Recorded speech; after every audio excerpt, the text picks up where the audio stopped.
What up, guys? DB-YGO here with another Locals deck profile. Who am I with today? You're here with Jacquez. I ended up getting first place today in the Lincoln Locals. That's right. First place, undefeated. And what did you play today? Unchained Dangerous, actually. Dude, he smoked me. This deck is nuts, and I was not expecting it.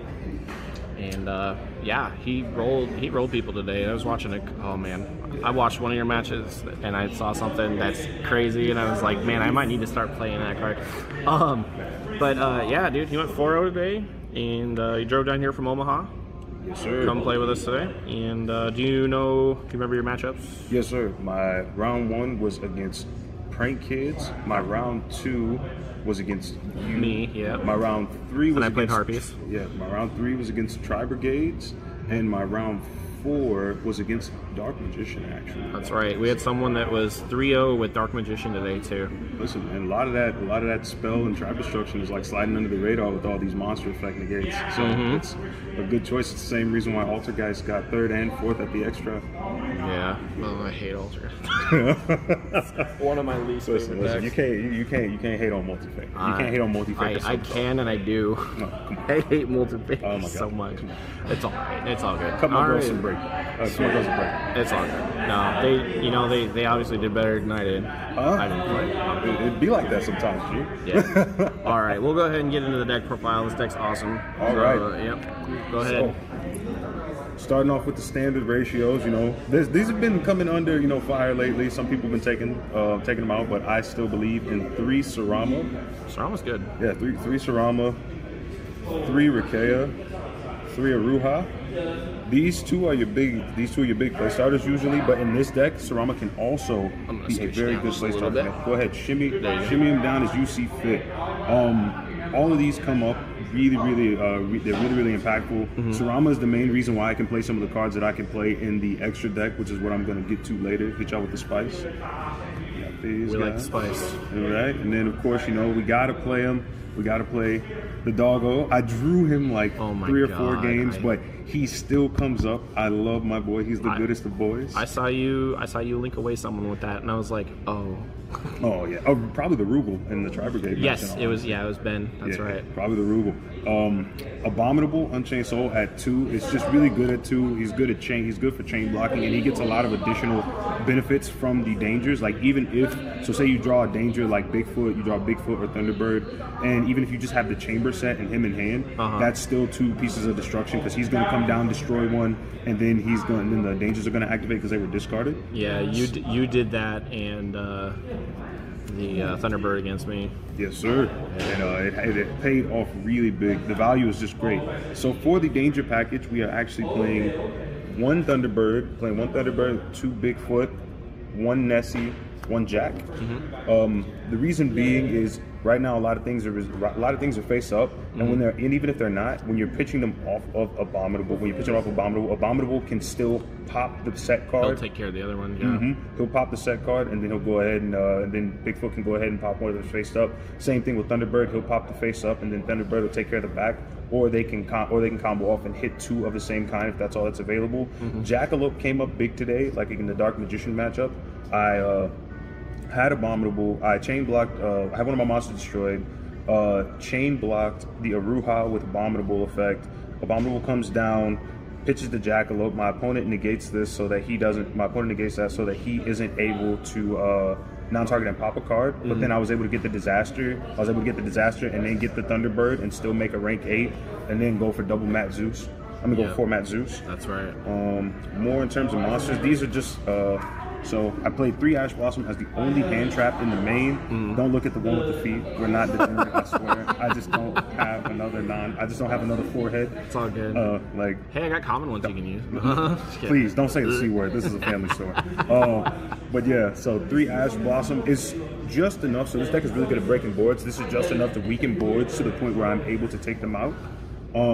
And in addition to Ash Blossom, while it's not a hand trap, this is my going second card. I play 2 Radiant in the main, just so that way if I go... Unchained is already really strong at breaking boards, and just in case someone makes something big that I need to deal with, I'm not always losing going second. It's good against Dragoon. Yes, it is. Very Dragoon good. Does not get popped by Unchained cards. Very good against Dragoon. It's and good against my Zeus, too.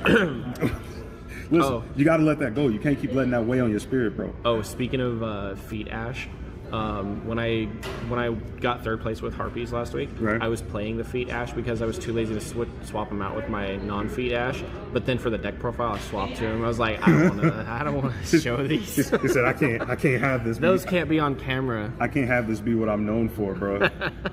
Listen, I understand. Nobody wants to be known for loving lolly feet. All right.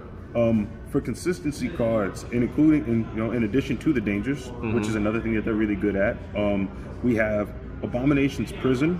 So good. And instead of the traditional draw cards that you see in Unchained, I like Allure of Darkness. And the reason I like Allure of Darkness are the dangers are additional dark targets, Radiant's an additional dark target. When I go first, I can just pitch the Radiant. You actually play a decent amount of darks. And not only that, if it gets ashed, I only lose this card. I only lose the Allure. Yeah. You know what I mean?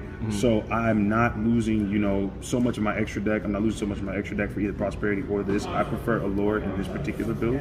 Nice. So we're going to go for this. And now we get to a bit of the spicy spell. This is the spicy spell. I played Dimensional Visor. I played Dimensional Visor today.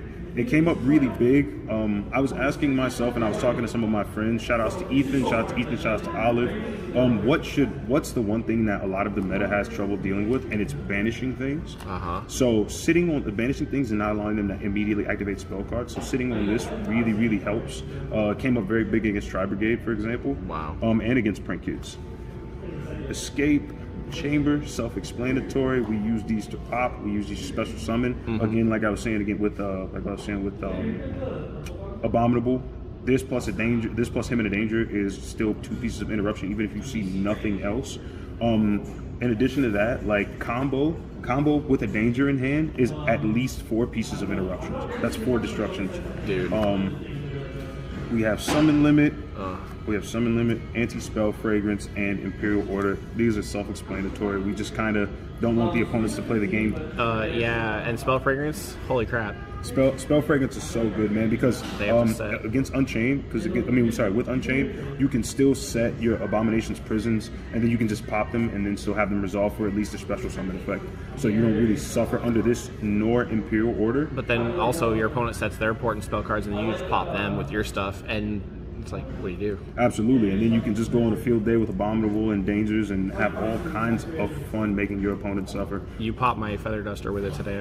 I cried. Big sad. It happens that way, man. I'm sorry to do it to you, bro. That's all good. You gotta do what you gotta do. You're right. You're absolutely right. So that's the main deck. Gotta get these dubs out. Do we know how many cards were in the main deck? That main deck is 41 cards as it stands because I added the Imperial Order last night. Okay. All right. So for the extra deck, we'll just go ahead and pull out the Unchained things. So Rage, Anguish, and Abomination. The reason for these, I can cut down on the Anguish. I'm thinking about cutting down on the Anguish to 2.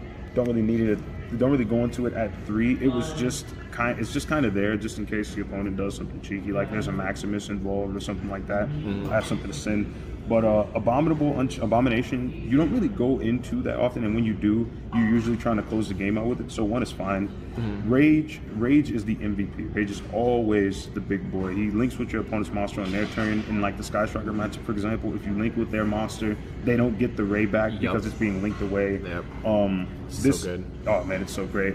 And then, with these guys, you just Sarama the Disaster, bring them back, and then link with your opponent's monster. So that's a free access code talker. Speaking of which, there he is. Big Dowel access code talker. So for we're moving on to the non-Unchained link monsters. Access code talker and Nightmare Unicorn. Nightmare Unicorn is the reason why you can have 4 pieces of interruption with a danger, because you can go ahead after you combo off with the Unchained stuff. Then you go ahead, like say for example, you pitch and use link with that link with Rage. That's 1. Nightmare Unicorn sending a danger. Like Nessie or something like that. That's nice. 2. Then you can chamber back. The Abominable, and then if it's Nessie, you get to add another danger. Abominable, pitch Nessie or something. Pitch a Bigfoot or something, and that was an extra. That's beautiful. All right, so now here goes the spicy stuff. So here goes the actual spice. So these are the cards that generally you won't see Unchained players play in their extra. We got Zeus. We got the Galaxy Eyes package. We have Nightmare Shark, Down at Magician, and Ding is pretty standard. Sorry, my guy. That's okay. We're right there. Let me pull that up. Oh my gosh, nice. So the whole principle behind this extra deck behind the extra deck is just being a very big toolbox, right? So with Sarama, you're not locked into the Fiend effect. So if you can get the Sarama to go off, or you can get the Jackalope to go off, you can get rank 8s, rank 3s very, very easily. Nightmare Shark is just baby Borbo. He's just generic rank 3 Borbo. He attacks directly. Get your Donna Magician, get your Zeus. Double send Zeus.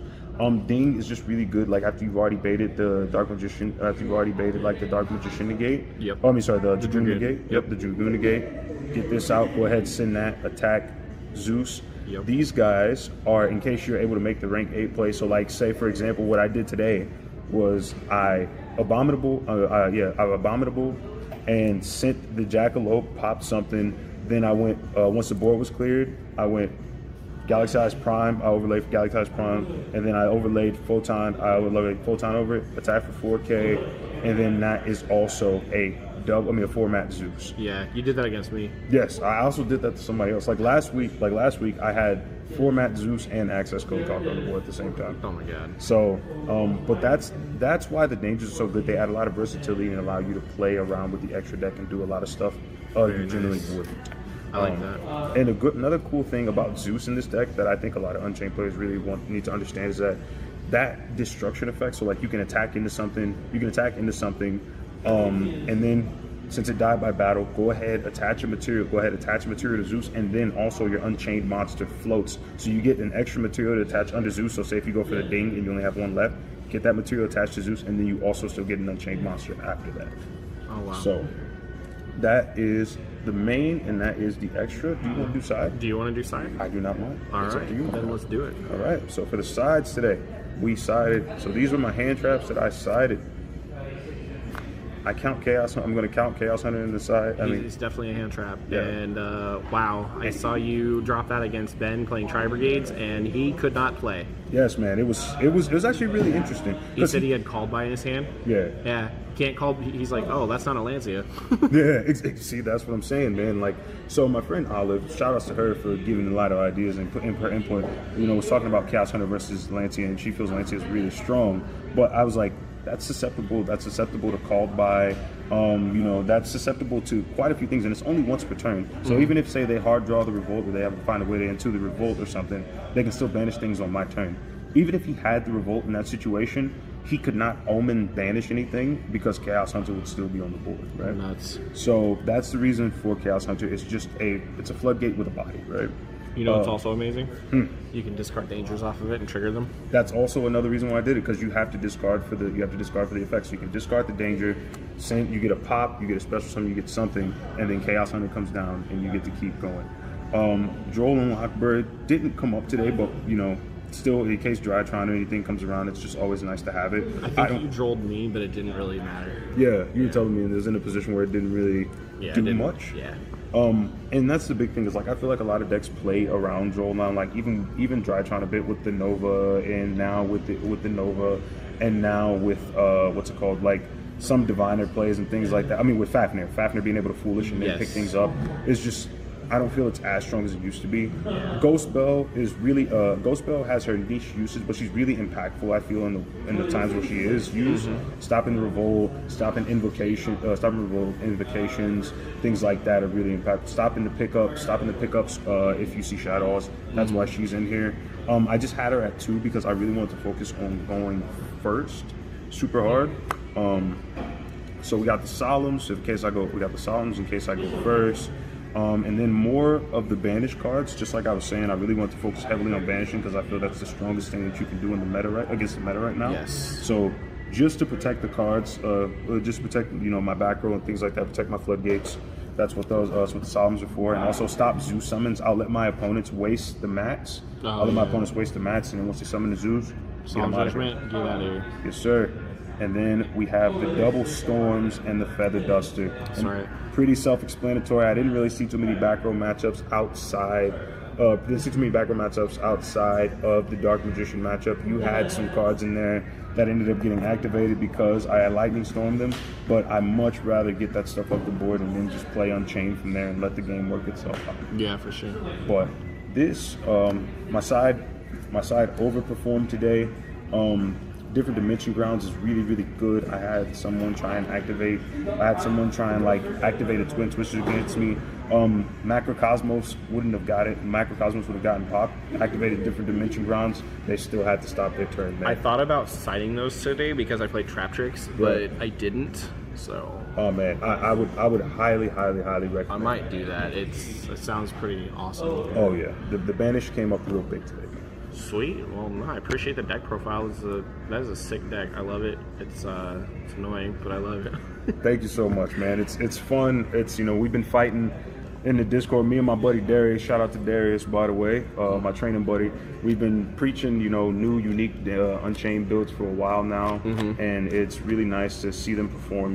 They don't care about like the Danger people, the old men. The Unchained people, the old men stuck in their ways, and hopefully this inspires them to branch out and try. My friend Justin really likes to play Unchained, so he hasn't played in a while, but I don't know. Maybe he'll pick it back up. Who knows? Send my guy the deck profile. Oh yeah, he'll see it. Don't worry. He watches my stuff. I think you better, Justin.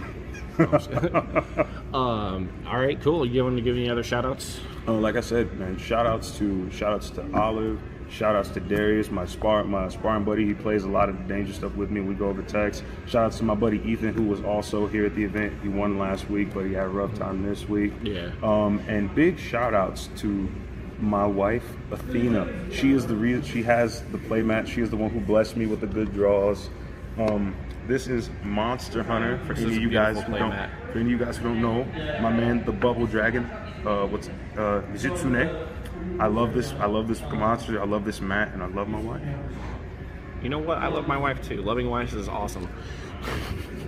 All right, so appreciate the deck profile. Good job today. Got first again, and yeah, like the video, share the channel, subscribe, get the bell on, all that good stuff. Appreciate you, and we will see you in the next video.